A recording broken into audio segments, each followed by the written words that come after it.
বিএনপির চেয়ারপারসন, তিনবারের সাবেক প্রধানমন্ত্রী, দেশনেত্রী ও আপোষহীন নেত্রী মরহুমা বেগম খালেদা জিয়ার রুহের মাগফেরাত কামনায় শোকসভা ও দোয়া মোনাজাত অনুষ্ঠিত হয়েছে। পটুয়াখালী থেকে সঞ্জয় ব্যানার্জির প্রতিবেদনে দেখুন বিস্তারিত। শনিবার বাদ আসর উপজেলা পরিষদ এলাকায় এ শোকসভা ও দোয়া মোনাজাত অনুষ্ঠিত হয়।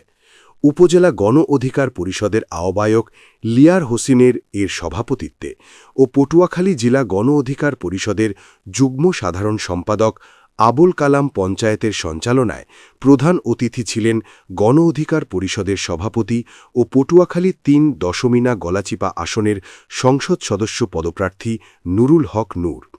বিশেষ অতিথি ছিলেন কেন্দ্রীয় ছাত্রদলের সাবেক সহসভাপতি ইখতিয়ার কবির, ঢাকা উত্তর মহানগর গণ অধিকার পরিষদের সিনিয়র সহসভাপতি মিজান হাওলাদার, পটুয়াখালী জেলা যুবদলের সাবেক সাধারণ সম্পাদক শিপলু খান, দশমিনা উপজেলা গণ অধিকার পরিষদের সদস্য সচিব মিলন মাতুব্বর, যুব অধিকার পরিষদের সভাপতি KM ইমরান শাহিন, যুব অধিকার পরিষদের সাংগঠনিক সম্পাদক শহীদুল ইসলাম, গলাচিপা উপজেলা বিএনপির সাবেক সভাপতি গোলাম মুস্তাফা, গলাচিপা উপজেলা বিএনপির সাবেক যুগ্ম সাধারণ সম্পাদক আশরাফুজ্জামান ও গলাচিপা উপজেলা মহিলা দলের সাবেক সভানেত্রী রেনু আক্তারসহ দশমিনা গলাচিপা উপজেলার বিভিন্ন শ্রেণী পেশার নারী পুরুষ।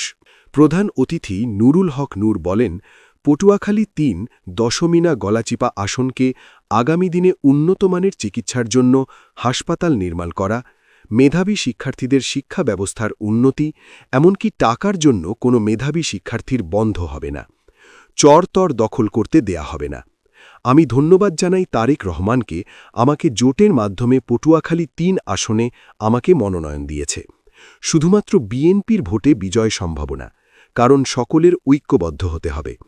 আপনারা কোনো হুমকি-ধামকিতে ভয় পাবেন না, আমরা বিজয়ের দ্বার প্রান্তে। এই জনপদ হবে আগামী দিনের রোল মডেলে রূপান্তর করা হবে। উপযুক্ত যোগ্য কোনো প্রার্থী আছে, তারে ভোট দেন, আমার কোনো আপত্তি নেই। আমি আপনাদেরকে ভোট চাবো না অন্যায্যভাবে। যদি আপনাদের বিবেক বলে, আপনাদের মানসিকতা বলে যে না, এই ছেলেকে ভোট দিলে সে এই এলাকার জন্য কিছু করতে পারবে, এই জনপদকে এগিয়ে নিতে পারবে, তাহলে আপনারা আমাকে ভোট দিবেন।